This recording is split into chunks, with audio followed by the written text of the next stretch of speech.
ఓం నమ శివాయ. అందరికీ నమస్కారం అండి. ఈరోజు ఈ వీడియో ద్వారా ధనుసు రాశి వారి యొక్క జాతక ఫలితాల గురించి తెలుసుకుందాం. వీరి యొక్క జీవితానికి సంబంధించినటువంటి ప్రధానమైనటువంటి అంశాలు ఏమిటి, అదేవిధంగా జూలై 29వ తేదీ బుధవారం రోజున మీ జీవితంలో ఒక ఆసక్తికరమైనటువంటి పరిణామం అనేది చోటు చేసుకోబోయేటువంటి అవకాశాలు అయితే కనిపిస్తున్నాయండి. ముఖ్యంగా గతంలో మీకు ఏదో దగ్గరగా ఉన్నటువంటి వ్యక్తి ఏదో ఒక కారణంగా మీకు దూరమైనటువంటి వ్యక్తి ఆమె లేదంటే అతను, లేదా మీరు ఎన్నాళ్ళుగానో మళ్ళీ కలవాలి అని ఎదురు చూస్తున్నటువంటి కొన్ని పాత పరిచయాలు అనుకోకుండా మరోసారి మీ యొక్క జీవితంలోకి అడుగుపెట్టేటువంటి సూచనలు అయితే చాలా అంటే చాలా బలంగా కనిపిస్తున్నాయి మిత్రమా. అయితే ఇక్కడ ఒక అసలు ప్రశ్న అనేది మొదలయ్యింది. ఈ వ్యక్తి తిరిగి రావడానికి నిజంగా శుభమా అనేది తీసుకువస్తున్నారా, లేదంటే గతంలో జరిగినటువంటి కొన్ని సంఘటనలు మళ్ళీ మీ యొక్క జీవితంలోకి రాబోతున్నాయా? మరి ఈసారి ఈ యొక్క పాత బంధం వలన జీవితంలో కొత్త మార్పులు ఏ విధంగా మీకు కారణంగా మారబోతున్నాయి, ముఖ్యంగా ఇన్నాళ్ళు లేనిది ఇప్పుడు ఎందుకని వస్తుంది అనేసి మీ యొక్క మనసులో దాచుకున్నటువంటి ఒక కోరిక ఆ వ్యక్తి మళ్ళీ నా యొక్క జీవితంలోకి వస్తే బాగుంటుంది అనేసి కూడాను ఎదురు చూసేటువంటి పరిచయంగా కూడా ఉంటుందా, నిజంగానే మీ ముందుకు రాబోతుందా? మరి ఈ రోజున మీ యొక్క గ్రహగతుల యొక్క ప్రభావితాలు చాలా ఆసక్తికరంగా ఉండబోతున్నాయి. గతంతో పోలిస్తే గతానికి సంబంధించినటువంటి వ్యక్తులు, పాత బంధాలు, ఒకప్పుడు ఆగిపోయేటువంటి సంభాషణలు మళ్ళీ తెరపైకి రావడానికి గ్రహస్థితులు అయితే ఏ విధంగా సహకరించబోతున్నాయి, ఆ వ్యక్తి తిరిగి రావడానికి గల కారణం వెనుక అది అంతా కూడా మేలు చేస్తుందా, ముఖ్యంగా ఈ యొక్క పరిచయం వెనుక భవిష్యత్తులో ఏ విధంగా మార్పు అనేది తీసుకువస్తుంది అనేది, కాబట్టి ముఖ్యంగా ఇటువంటి వివరాలన్నీ కూడా తెలుసుకుందాం. అసలు ఇంతకీ ఆ వ్యక్తి ఎవరు, దీనికి రావడానికి గల కారణాలు ఏంటి, అది అంతా కూడాను ఇప్పుడు ఈ వీడియో ద్వారా వివరంగా తెలుసుకునేటువంటి ప్రయత్నం చేద్దామండి. కాబట్టి మా వీడియోని ఎక్కడ కూడా స్కిప్ చేయకుండా చివరి వరకు చూసే ప్రయత్నం చేయండి ఫ్రెండ్స్, అప్పుడే మీకైతే వివరంగా అర్థమవుతుంది. ఇక ముఖ్యంగా వివరాలకు వస్తే కనుక ధనుసు రాశి అనేది రాశికలం 9వ రాశి. మూలా నక్షత్రం 1, 2, 3, 4 పాదాలు, పూర్వషాఢ నక్షత్రం 1, 2, 3, 4 పాదాలు, ఉత్తరాషాఢ నక్షత్రం 1వ పాదంలో జన్మించిన వ్యక్తులు ఈ యొక్క ధనుసు రాశి పరిధిలోకి వస్తారు. ఈ యొక్క ధనుసు రాశి అధిపతి గురువు. ఎందుకంటేనండి, మీరు ఎదురు చూసినటువంటి ఆ యొక్క పాత పరిచయం అనేది నిజంగా తిరిగి వస్తే ఈసారి మీరు తీసుకున్నటువంటి నిర్ణయం మీ జీవితంలో చాలా ముఖ్యమైనటువంటి మార్పుకైతే తీసుకొస్తుందన్నమాట. కాబట్టి మిత్రమా, మీరు ఎన్నాళ్ళుగాను దేనికోసమైతే కళ్ళు కాయలు కాల్చే విధంగా ఎదురు చూస్తూ ఉన్నారో ఆ యొక్క పాత పరిచయాలు మళ్ళీ మీ యొక్క జీవితంలోకి తిరిగి రాబోతున్నాయి. కాబట్టి ఇది అంతా కూడాను వినడానికి కొంచెం ఆశ్చర్యంగా ఉన్నా కానీ ఈనాటిన అంటే ఈ రోజున మీ యొక్క గ్రహాల యొక్క కదలికలు ఈ యొక్క సత్యాన్ని స్పష్టంగా చూపించబడుతున్నాయి. అసలు ఈ యొక్క పాత పరిచయము అనేది ఏ రూపంలో వస్తుందో, వారి వల్ల మీ యొక్క జీవితంలో ఎలాంటి మార్పులు అనేవి రాబోతున్నాయో వివరంగా తెలుసుకుందాం. ముఖ్యంగా మనం గనుక చూస్తే మిత్రమా, మీరు అంటే సైకలాజికల్గా ఎలా ఉంటారు అంటే లోతైనటువంటి భావోద్వేగాలను కలిగి ఉంటారన్నమాట. వీరికి అంటే వీరు ఎప్పుడూ కూడా దేనికైనా కానీ ఎవరినైనా కానీ స్నేహితులుగా లేదంటే ఆత్మీయులుగా కనుక ఒప్పుకుంటే మాత్రం గుండెల్లో పెట్టుకొని చూసుకుంటారు. పైకి కొంచెం గంభీరంగా ఉన్నా కూడా లోపల చాలా ఉదాహరణ మనుషులని చెప్పాలి. అలాగే మీ యొక్క జ్ఞాపకాలకు దాచుకునేటువంటి తత్వం కూడా చాలా అధికంగానే ఉంది మిత్రమా.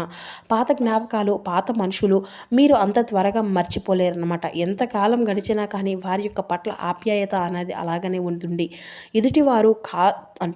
ఎదుటివారు కూడాను చాలా కావాలనేసి దూరం పెట్టినా కానీ మీరు మళ్ళీ వీరు కూడాను వెళ్ళేసి వాళ్ళుగా అంటే వాళ్ళ వెనకే నిలబడతారన్నమాట. తమ యొక్క బాధలను లోపలే దాచుకొని మౌనంగా ఉండిపోతారు. మరి ఈ రోజున ఈ యొక్క పరిచయాలు మీ ముందుకు వచ్చినప్పుడు మీలోనే ఒక మౌనము అనేది అంతా కూడాను కరిగిపోతుంది. ఇన్నాళ్ళు నీ గుండెల్లో దాచుకున్నటువంటి భావాలు ఒక్కసారిగా బయటకు వచ్చి మీ యొక్క కళ్ళను చెమ్మగిల్లే విధంగా చేస్తాయి. అసలు ఏంటి మరి వీళ్ళు వస్తున్నారంటే ఏ విధంగా ఉంటుందో అనేది కూడాను మనం చూద్దామండి. మీకు ఎప్పుడు కూడాను శని భగవానుని యొక్క అనుగ్రహం అనేది ఉంటుందండి. మిమ్మల్ని ఒక మెచ్యూరిటీ మైండ్గా చేస్తూ రావవలసినటువంటి పాత రుణానుబంధాలు అంటే స్టాప్ కర్మ అలాగే కనెక్షన్ అన్నీ కూడాను మీ ముందుకు తీసుకొస్తున్నాడు. అందుకే అసలు ఏ రంగుల్లో అంటే ఏ రంగాల్లో ఈ యొక్క స్త్రీ యొక్క పరిచయం కావచ్చు, లేదంటే మీకు ఇప్పుడు మనం తెలుసుకుందామండి. సో కొంచెం జాగ్రత్తగా ఉండండి. మనసులో సందేహం అనేది రావచ్చు. అసలు ఈ యొక్క పాత పరిచయం అంటే ఎవరెవరో ఉండవచ్చు అనే దానికి కూడాను ఒక 3 ప్రధాన ఆదరణలు అయితే ఉన్నాయి మిత్రమా. పాత స్నేహితురాలు కావచ్చు, చిన్ననాటి మిత్రులు, లేదంటే ఇన్నాళ్ళు కూడా ఉద్యోగము లేదంటే వ్యాపార రీత్యా అంతా కూడాను పరిచయమైనటువంటి నిజమైనటువంటి మిత్రులు మళ్ళీ కలుస్తారా? మీరు పాత రోజులు మళ్ళీ కూడా గుర్తుకు చేసుకొని ఎంతో సంతోష విధంగా అనేది ఒకటి ముఖ్యమైనటువంటి పాత్రగా కనిపిస్తుందన్నమాట. మరి వ్యక్తిగత ప్రేమ, వ్యక్తిగత బంధాలు అంతా కూడాను అభిమానించినటువంటి వ్యక్తులు ఒకప్పుడు చిన్న చిన్న పట్టింపుల వల్ల దూరమైనటువంటి ఆత్మీయులు లేదంటే జీవిత భాగస్వామి తమ యొక్క పొరపాట్లు తెలుసుకొని మళ్ళీ మీ యొక్క బంధాన్ని పునరుద్ధరించుకోవడానికి అడుగు అనేది ముందుకు వేసింది. గతంలో మీ నుండి దూరమైపోయినటువంటి ఒక బంధము మీరు ఇష్టంగా ఎంతో అభిమానంగా ప్రేమగా చూసుకున్నటువంటి ఆ యొక్క బంధాన్ని మిమ్మల్ని అవహేళన చేసి నలుగురిలో కూడాను నీవు ఏ విధంగా నవ్వుల పాలు చేసినటువంటి మిమ్మల్ని ఎగతాళి చేసి మీ నుండి దూరమైపోయినటువంటి ఆ యొక్క బంధము ఏదో ఒక చిన్న సమస్య వల్ల వెళ్ళిపోయినటువంటి ఆ యొక్క బంధము మళ్ళీ తిరిగి వచ్చేటువంటి అవకాశాలు కూడా కనిపిస్తున్నాయి. అయితే మీరు ఎంతగానో ఆశపడినటువంటిదే కదలే ఈ యొక్క రోజున సాక్షాత్కారంగా మీకైతే అందబోతుంది మిత్రమా. చెప్పాలి అంటే మీరు ఇన్నాళ్ళు కూడాను అందుకే ఇప్పుడు మీరైతే చాలా వరకు కూడా ప్రశాంతంగా ఉండాలి. ఏం జరుగుతున్నా కూడాను ఎప్పుడు ఏ విధంగా ఉండాలి అంటే ఇక వీళ్ళతోనే మాటలు అనేవి ఉండలేవు, వీళ్ళు మళ్ళీ రాలేరు అన్నట్లుగా ఈ యొక్క పరిచయాలు అయితే రేపటి రోజున అకస్మాత్తుగా మరొక సందేశ రూపంలో ఏ విధంగా ఈ యొక్క ఫోన్ కాల్ రూపంలోనో లేదంటే నేరుగా మీ ముందుకు నిలబడే విధంగా జరగబోతుందన్నమాట. ముఖ్యంగా గతంలో మీరు కలిసి పనిచేసినటువంటి ఒక వ్యాపారం దగ్గర కూడాను ఒక పెద్ద ఆఫర్గా లేదంటే కొత్త ప్రాజెక్టులు మీ యొక్క చేతిలో పెట్టుకునేటువంటి అవకాశాలు కూడా కనిపిస్తున్నాయి. అవి కూడాను మిమ్మల్ని ఆ యొక్క బంధం ద్వారా నిలబెట్టేటువంటి మార్గాలుగా మారిపోబోతున్నాయి. ఇప్పుడు అసలైనటువంటి ప్రశ్న ఇది, శుభమా లేదంటే అశుభమా? మనం చాలా రియలిస్టిక్గా స్ట్రూట్గా మాట్లాడతారు కదా మీరు.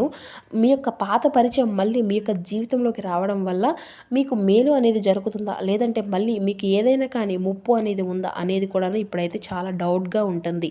అయితే 100% శుభమే కాబోతుందండి. ఎందుకంటే మీరు ఆర్థికంగా వృత్తిపరంగా ఆ యొక్క పాత వ్యక్తి రాక మీ యొక్క జీవితంలోకి నిలిచిపోయేటువంటి పనులు మళ్ళీ మోక్షం అనేది లభించేటువంటి అవకాశం అయితే కనిపిస్తుంది.